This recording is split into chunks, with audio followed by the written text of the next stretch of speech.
હે પ્રભુ, તમારા વચનનો સરવાળો સત્ય છે અને તમારા દરેક ન્યાયી નિયમો કાયમ રહે છે. રવિવાર 21 જૂન 2026.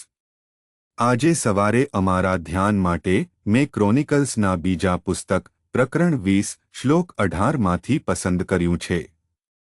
ત્યારબાદ રાજા યહોશાફાટે સાષ્ટાંગ દંડવત પ્રણામ કર્યા અને યહુદા તથા યરુશાલેમના સર્વ લોકોએ પણ દંડવત પ્રણામ કરીને યહોવાનું ભજન કર્યું. સુપ્રભાત મિત્રો. જ્યારે ઈશ્વરનું વચન આપણને આપવામાં આવે છે ત્યારે આપણે વિશ્વાસ કરવો જોઈએ અને પૂજામાં તેની સામે ઝૂકવું જોઈએ. ચાલો આપણે આ શ્લોક પર ધ્યાન આપીએ. આજની સવારના ધ્યાનની થીમ છે ભગવાનની પૂજા કરો. યહોશાફાટ તેની સામે સૌથી મોટા યુદ્ધનો સામનો કરી રહ્યો હતો.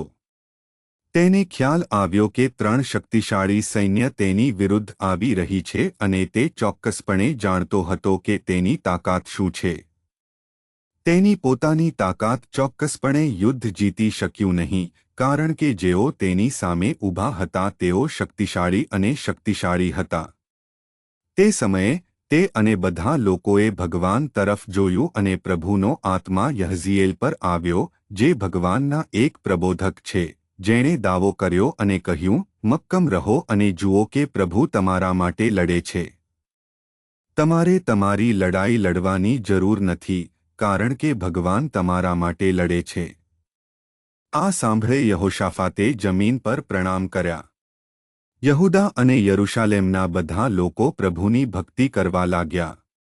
આ એક ભવિષ્યવાણી હતી. આ એક વચન હતું જે ભગવાન આપી રહ્યો હતો.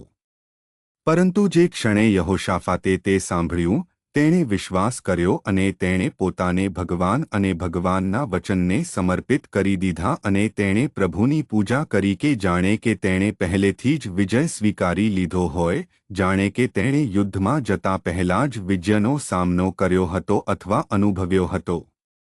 મિત્રો, જ્યારે ભગવાનનું વચન જાહેર કરવામાં આવે છે, ત્યારે આપણે એવું માનવાની જરૂર છે કે જાણે કે આપણે તે પહેલેથી જ પ્રાપ્ત કરી લીધું છે અને આપણે તેને બધી નમ્રતાથી પ્રાપ્ત કરવાની જરૂર છે અને પ્રભુની પૂજા કરવાની જરૂર છે, કારણ કે ભગવાને મહાન કાર્યો કર્યા છે, કારણ કે આપણે શું છીએ તેના કારણે નહીં, પરંતુ તે શું છે તેના કારણે. પ્રાર્થના. કૃપાળુ ભગવાન, અમારા સ્વર્ગીય પિતા, તમારી ઉપાસના કરવામાં અમને મદદ કરો. ઈસુના નામે અમે પ્રાર્થના કરીએ છીએ. આમીન.